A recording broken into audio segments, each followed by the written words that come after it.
Welcome back to the 76 Capital Sports Leadership Show. My name is Wayne Kimmel, managing partner of 76 Capital, the sports tech venture capital company. On this show, I interview top sports entrepreneurs, athletes, and executives who are shaping and many times changing the sports business industry. You can subscribe to our show on YouTube, Apple Podcasts, Spotify, and on our 76 Capital website. Today, my guest on our 76 Capital Sports Leadership Show is Davyeon Ross. Davyeon is the CEO of our 76 Capital portfolio company, ShotTracker. ShotTracker is the basketball tech company that tracks every move, allows you to play and coach smarter, and delights every fan with their amazing stats and videos. This stuff will totally blow you away. I'm so excited to have Davyeon back on the show. Davyeon, welcome back to our 76 Capital Sports Leadership Show. Wayne, it's great to see you, and it's really an honor to be back. I always have an incredible time when I sit and talk with you, so thanks for having me. It should be fun.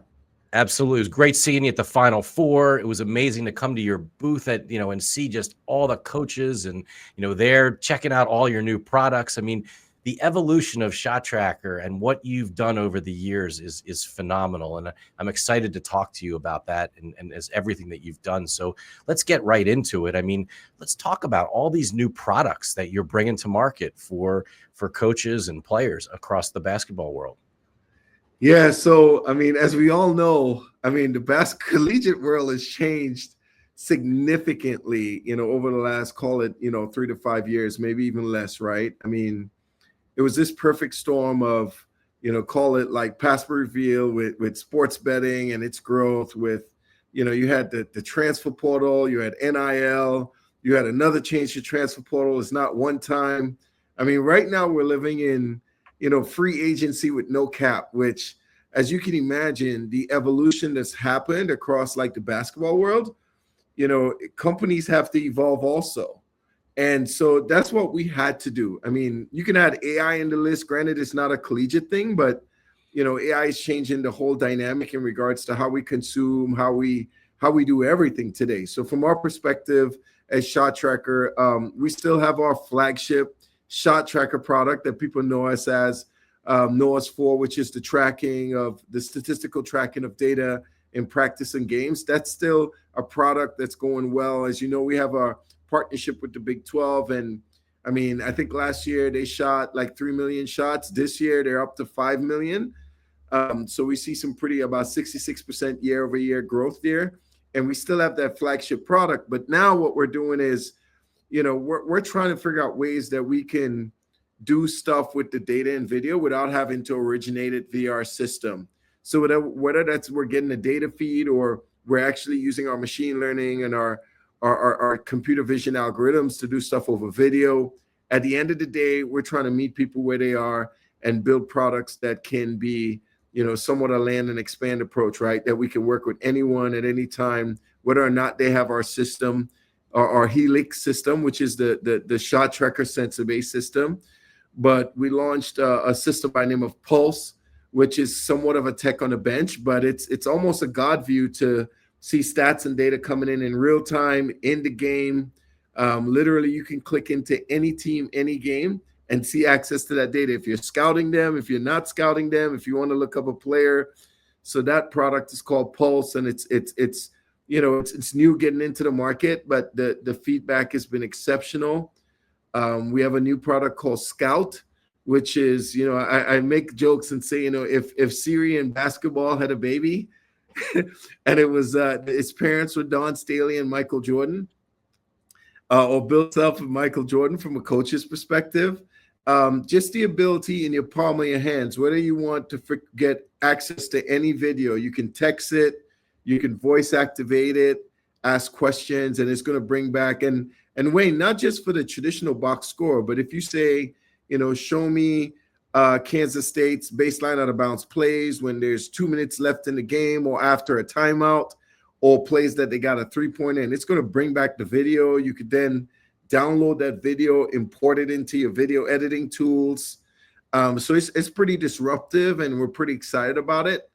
And then, the other product that we've built is called Hype. One of the biggest challenges, especially with this evolving world, everybody's looking for revenue opportunities. And they're kind of getting tired of just the logo slapping, right? But how can you build tools? And we built this three-dimensional tool that could be customized and could be used in stadium. Actually, we just got nominated, and I just saw it yesterday, for an award with KU in regards to innovative, in stadium experiences, and hype is at the forefront and a really integral part of that. So yeah, man, to say we got a few new products we're excited about, it's amazing. And not only, can we help people think smarter, work smarter, but now we could actually help them use the data and bring in some revenue, which is not something that we could do in the past. So we're excited. Well, it's really amazing to hear. I mean, so you mentioned you tracked over 5 million shots across the Big 12. And how did you do that? And is that practice and games? Is that, and how does your product work to be able to do that? Yeah, so that's the Helix product, and that's our sensor-based product, right? Which is our flagship product that we went into the market with. And that product has got a sensor in every basketball. So we work with Spalding, Wilson, Nike, Under Armour, Adidas, Molten Baden, and we put a sensor in there. We're able to, we put a sensor on the player, and then we put a sensors around the arena. And it's almost like DVR, when you go into the gym, you just dribble that ball, you choose your sensor, and we know who you are, whether it's workouts. Of course, a lot of these shots are in practice and in summer. Like summer is crazy, man. Like I walked in here yesterday morning and I'm looking at my TV out in the hallway. And it was like, I walked in here like 8 o'clock and we already tracked 20,000 shots across all of our customers. When we hit June and everybody starts working out, that number will jump from 110 to, I would say, 200,000 shots a day. Wow. And in real time. And it's cool that, kids are actually looking at it. There was cool, the Creighton team, their point guard, they asked him about his shooting. And he said, well, yeah, last time I put up 20,000 shots, you could look at the ShotTracker data. And so that was cool. Somebody tagged me on that. So that was a cool experience to see that, people are seeing the value from a player development perspective in regards to tracking. Well, I'm sure it's something that the coaches love, right? To know, like you can really know if your kids are actually working out or not without having to just watch them. Yeah, no, it comes down to accountability, And look, I think the more important thing that I see, yeah, it's great for the kids, right? The coaches to know, but that's kind of like your parents, right? Right. But it's really cool that the kids, like for instance, I was up at K-State, and right after the practice, K-State has a big screen TV that's in the practice facility. Michigan State has an even bigger one on the wall, right? And literally everybody's running to it after practice to see how they perform.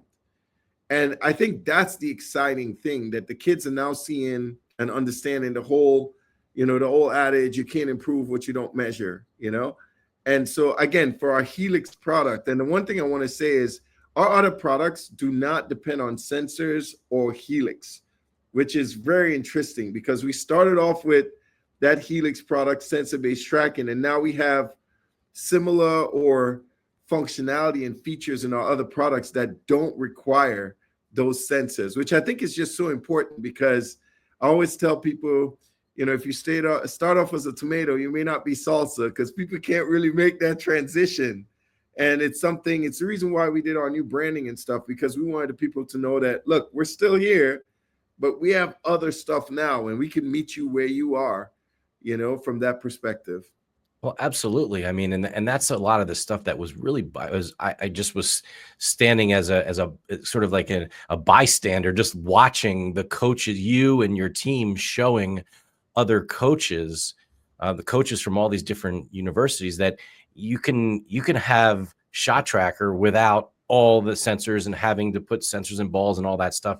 You can have that through whether that's Pulse or Scout, and be able to do incredible things with that. I mean, you mentioned earlier about the being able to just talk to your phone or your computer or your iPad, and all of a sudden just stats and information pops up. Like, how does that work? How did you guys even come up with that? Yeah, so our biggest, we're in a market right now where it's funny. It came up because we were at a school, I can't call their name, and they had a recruit coming in like it was 6 a.m. the next morning, and we were there to meet with them.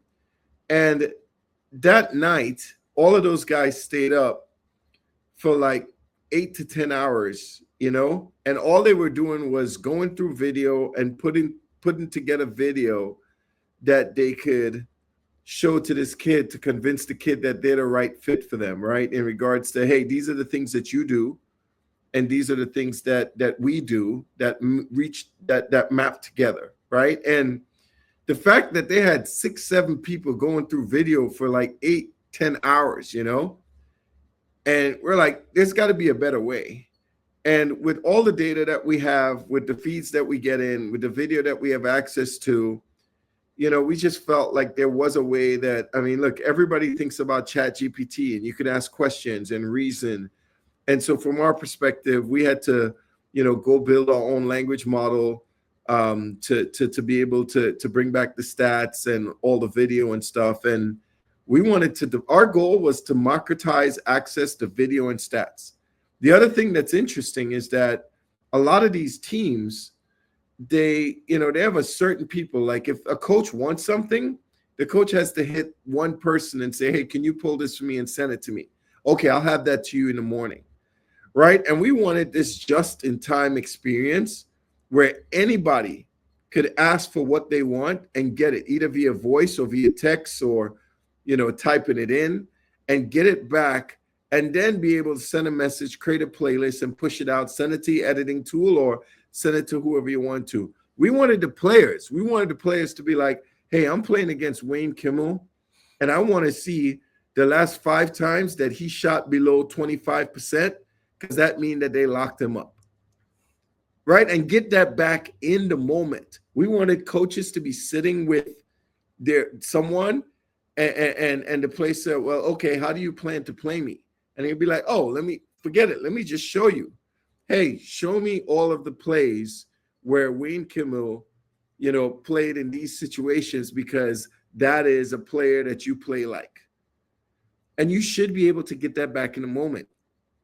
So our ultimate goal, man, is the democratization of stats, video, in real time, in a game, sitting on the couch, researching and scouting a team. We want to democratize access to that and make it available to you. Well, I think what's really fascinating, one of the things that's really kind of changed even my perspective when I look at and ShotTracker and as a company with all your different products now, is you're just saying it's not just for the coach anymore. It's for the players as well, right? So as a player, you now can use this data, you can use the videos to enable you to be better, as well as the coach who wakes up in the middle of the night. I'll use your example of the coach waking up in the middle of the night and wanting to know what, out of bounds plays a certain, team they're playing the next day does, underneath their basket on the right side in the second half of a game. Yes, those types, and then be able to literally see that, throw it up on their screen, probably wake their spouse up and watching it in the middle of the night. But that's what coaches do, and we know that, right? Yes, yes. No, that's exactly right, man. And, from our perspective, that's that democratization, right? If you think about that scenario, he'd have to send a text and get it in the next morning, and we just think like if we could actually automate that process, speed up that process. Now, everybody has a workflow. So the thing that we're figuring out is we have to figure out how this fits in their workflow, because we don't want to be disruptive and we want to be accretive to that workflow. But at the end of the day, if we could actually give you back time, right, to either spend with your family or, and look, this is not, I heard something that, you heard it too. You were at the NBA All-Star when Jensen said, he's like, look, people are not going to lose their jobs to AI. They're going to lose their jobs to people who embrace AI, right? And I thought that was one of the most powerful things, because, if you're a video coordinator, you could be like, well, oh my goodness, this is doing all the stuff that I do. No. This is enabling you to do more, to empower, to provide more, to, we hear coaches say, like, we've added so much to coaches' plates right now, right? Like, we want to be able to automate some of the remedial, monotonous tasks so that they can actually really go do player development. So from our perspective, this is empowering. This is about efficiency. This is not about replacing people. This is about allowing them to do what's more important and really empowering them, and again, democratizing that access to video and data to anybody. Yeah, I think it's such an important point because, when you think about today's coaches, and you mentioned this earlier, all the things that are on their minds today, they have so much to do as a coach because free agency in college, especially in college basketball, is every minute. Right? It's not like they could lose or gain a player every minute of the day. And, with all that, they're getting video and data and all these stats. But for them to just simply be able to say, I'm able to just talk to my phone and get what I need instantly, what their assistants are doing, or it could be an assistant that's trying to help the head coach, just making their life simpler. And I think that's what my understanding is what you're trying to do now. Yeah, no, that's 100%, man. We want to make your life simpler. We want to make your life easier. We want to make sure that you have everything that you need in the palm of your hands. I mean, these coaches live on the road. They text, they use Siri. In some situations, we actually created so you could say, hey, Siri, ask Scout, or Siri, send a text to Scout, to ShotTracker Scout, and ask Scout this, and they'll come back, We really want to make it easier for them because it's become a pain, man. And I think it's partially one of the reasons that we saw, several of the top coaches saw the writing on the wall and they're like, oh, now is the time for me to get out, right? Because, college sports has really, really changed. It's very transactional. It's not necessarily as relationship driven. Some people still focus on the relationships, but it's like, hey, what can you pay me? And what does it look like? You think about players who one year had a tough year and last year had a breaking out year.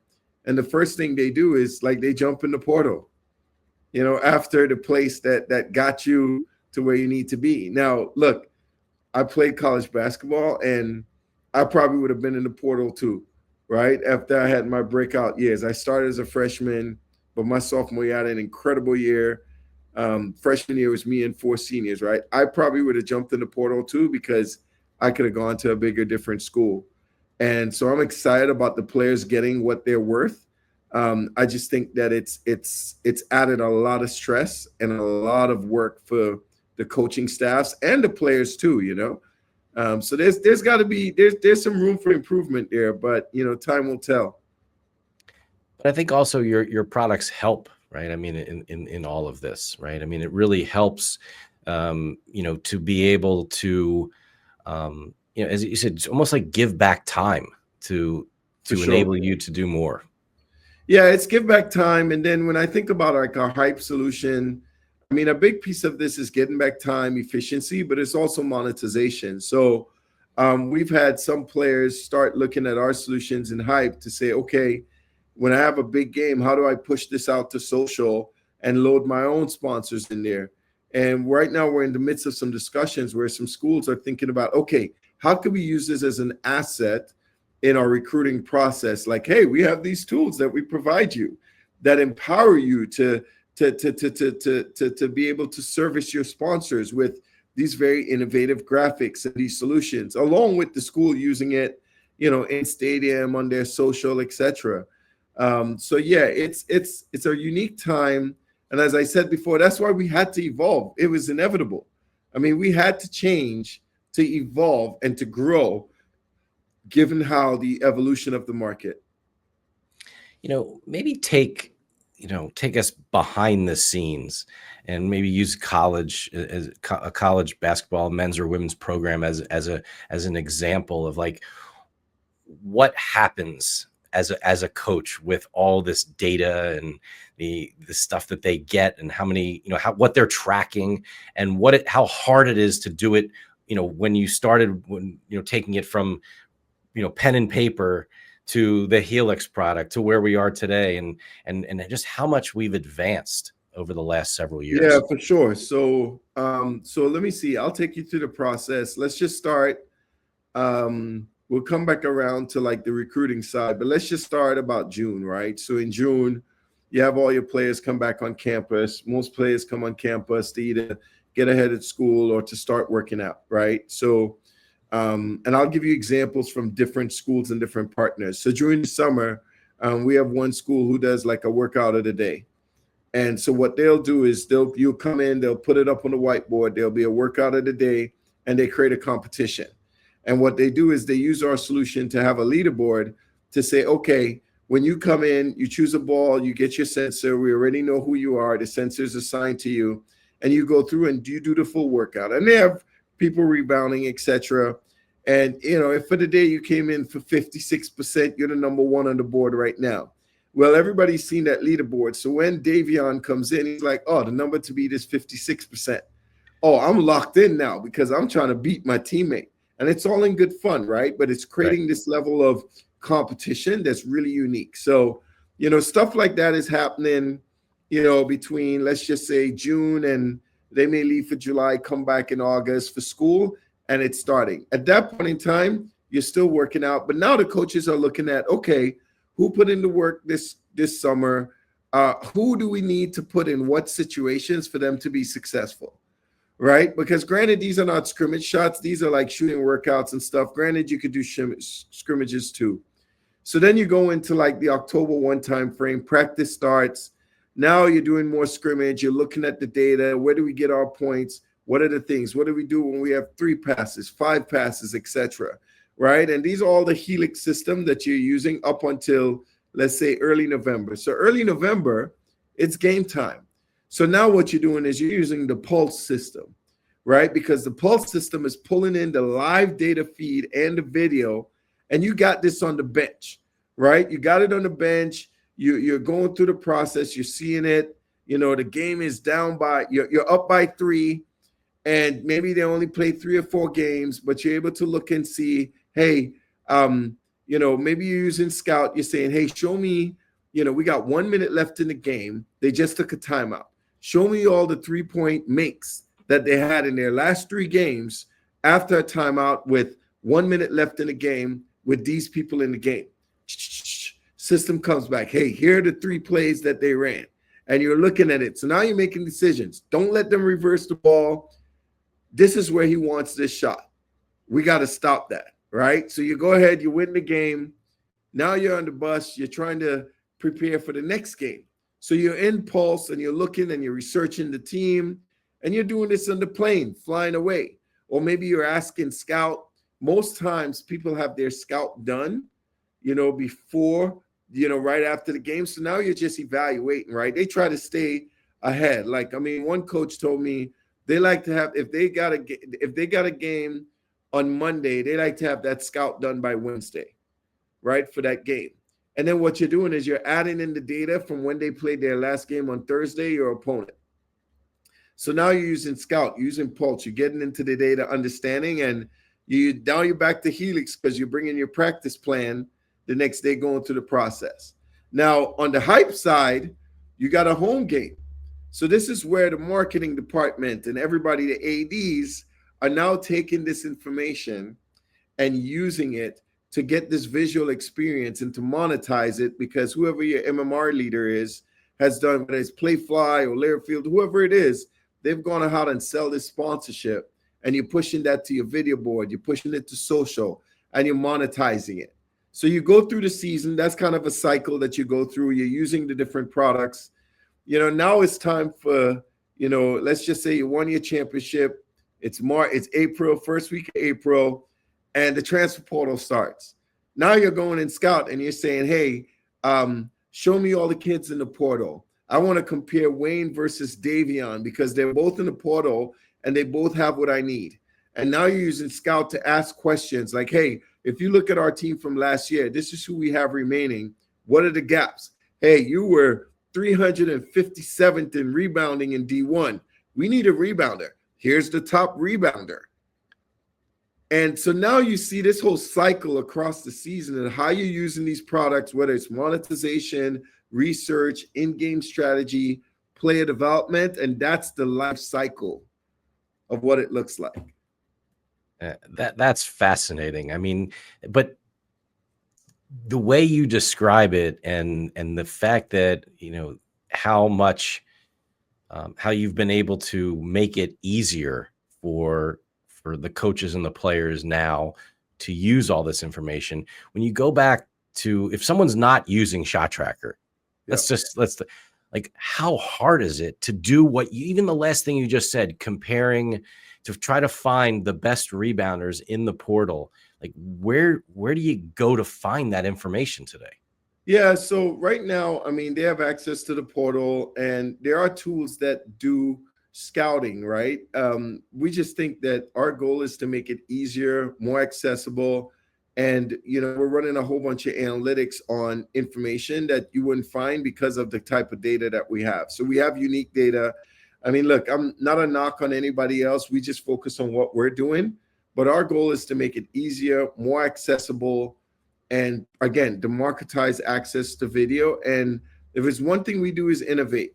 So, you know, if you want to say, I don't know a tool out there that you could say, hey, show me Wayne Kimmel's shot chart in the clutch in the last 2 minutes across 10 games. Well, in the last 2 minutes against the last 10 games, Wayne Kimmel is 35 of 52. And here's a shot chart to show it. And this was against this team. This was against this team. And this game, he had a tough game. But this game, he was 87%. And overall, he shot this. And these are the people who were guarding him. Like, I don't know a tool that's able to do that. And granted, we have probably 65%, except yours, except Mars. And, you know, we have a new release coming that brings the shot chart. So right now we can do most of that, but the shot charts, but the new release comes in June. And the shot charts it really looks good. I saw it and I tested it. It's coming in June, and you're going to be able to do all of this, man. So you know, it's amazing. You know, you've had some incredible programs and coaches that have used ShotTracker over the years.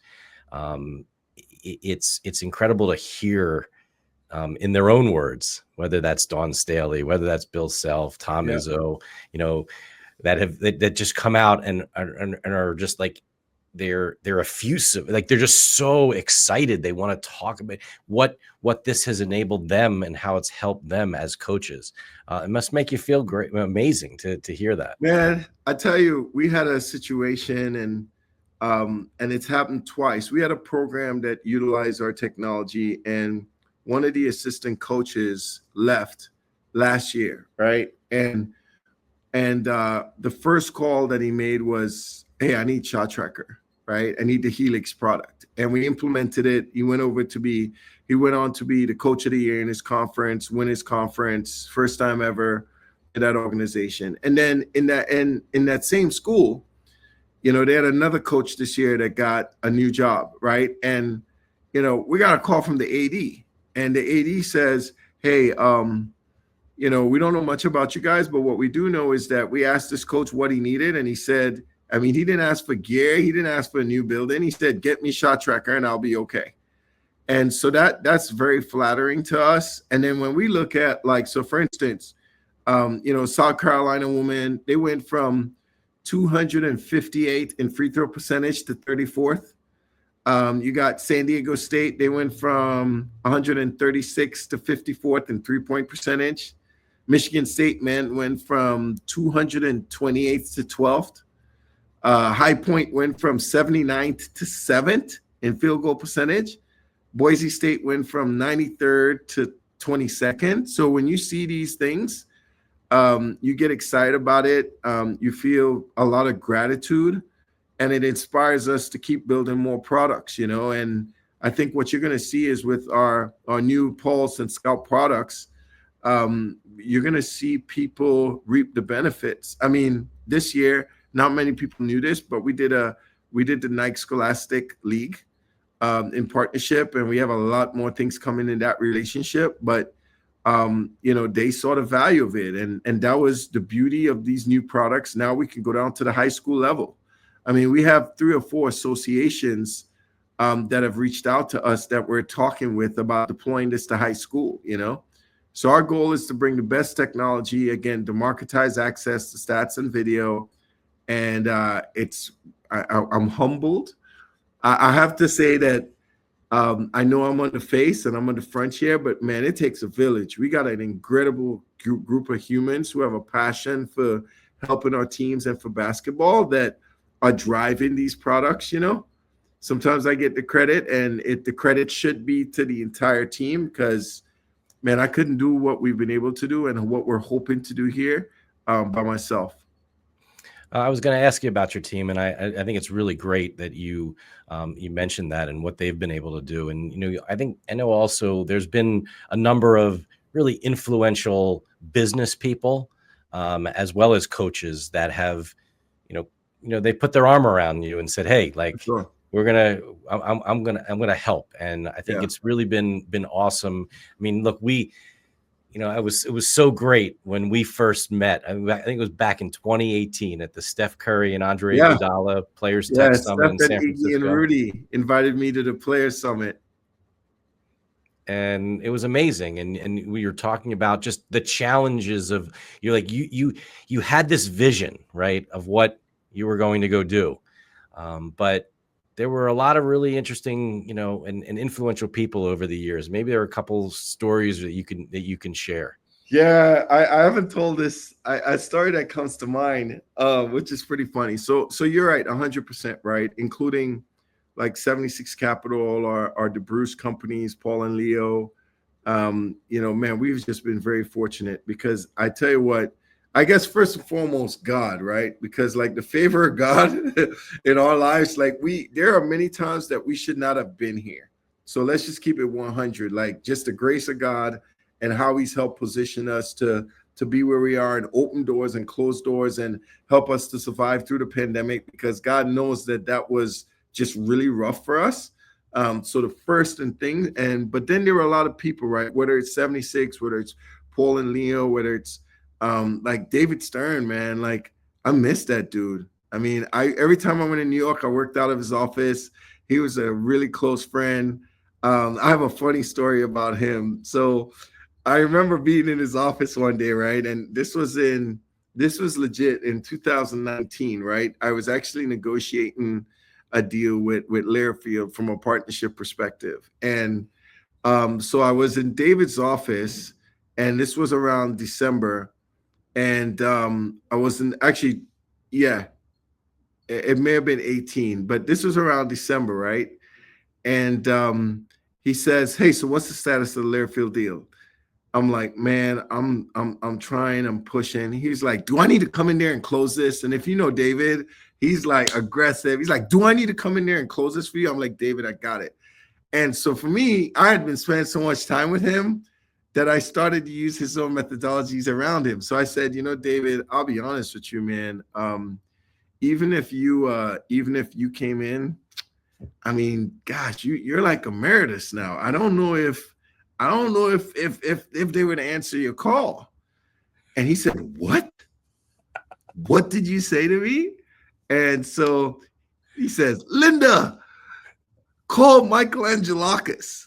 So I'm like, "Who is Michael Angelakis?" So I started to like Google while I'm sitting there, right? Turns out Michael Angelakis is the dude who owned the private equity firm that bought Learfield, right? So he's hitting at a whole different level, and I knew it, but I had to use some of his, like all I've learned from him. So literally he says, "Linda, get Angelakis on the phone."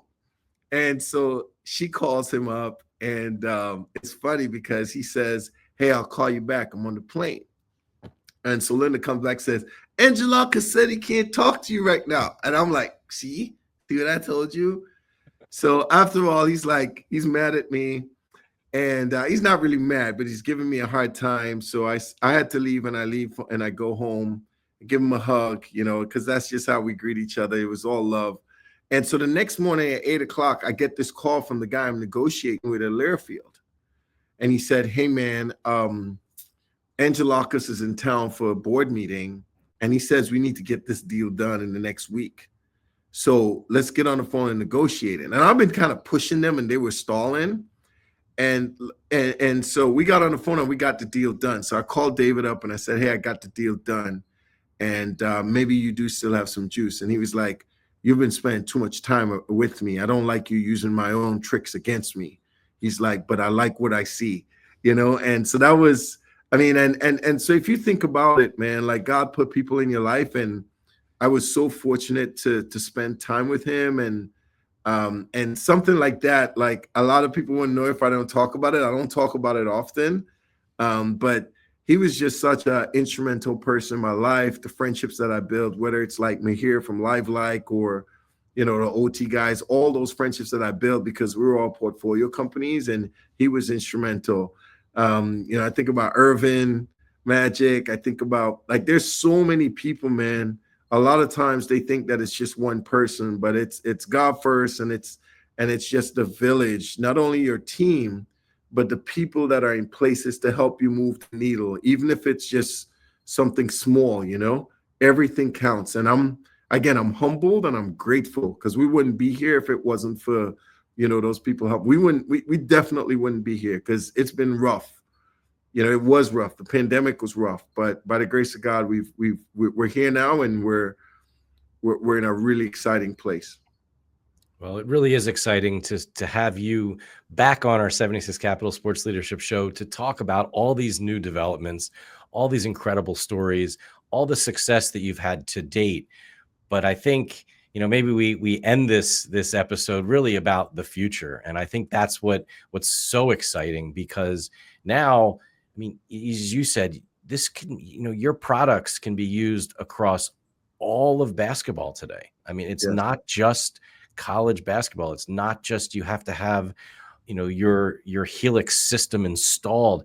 You're able to actually, as a coach, as a player, as an athletic director, you can use ShotTracker to you know, make your team better, to make yourself better, and also to, you know, delight all your fans. I mean, these are things that just you were not able to do in the past, but now as the company's really evolved, there's so many more opportunities. So with that, I'd love to, you know, sort of get your thought on what you think the future looks like for ShotTracker.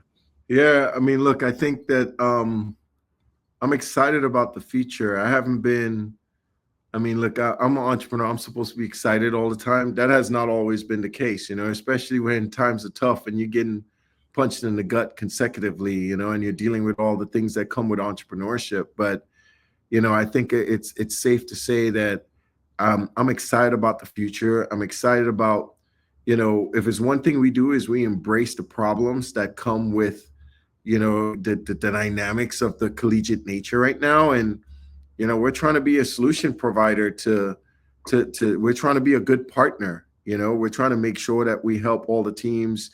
I mean, right now we're working with a few teams on fit models, you know, who are the right portals for the right team based on style. And we're trying to use our products and Scout and AI to help with that. So, I mean, look, I think the future is bright. I think the future is AI. I think the future is technology. I'm eager to see how I think the payments to players directly from school are going to change a whole new dynamic. So look, this story is still writing itself in regards to like the macro ecosystem. And what I could commit to is that we're going to be there listening closely with our ear to the ground and evolving our products to make our partners' lives easier. And we're going to try our best. We're going to listen. We're not going to be perfect, but we're going to be there. And we're going to iterate with you to make sure that you have, you know, a total end-to-end solution. And whether it's scouting, whether it's recruiting, whether it's player development, whether it's in-game strategy, pre-game strategy, or monetization, we're trying to build products, leveraging the data to do all of the above. Well, it's been awesome having you back on our 76 Capital Sports Leadership Show. Thanks for taking the time to being on the show, and best of luck with everything. Thank you, Wayne. It's always a privilege to spend time with you, and I'm very grateful for you also, because you've been definitely been a rock for us, and we appreciate you and Chad and the rest of the team. You know, Mike, etc. We appreciate you all. Thank you.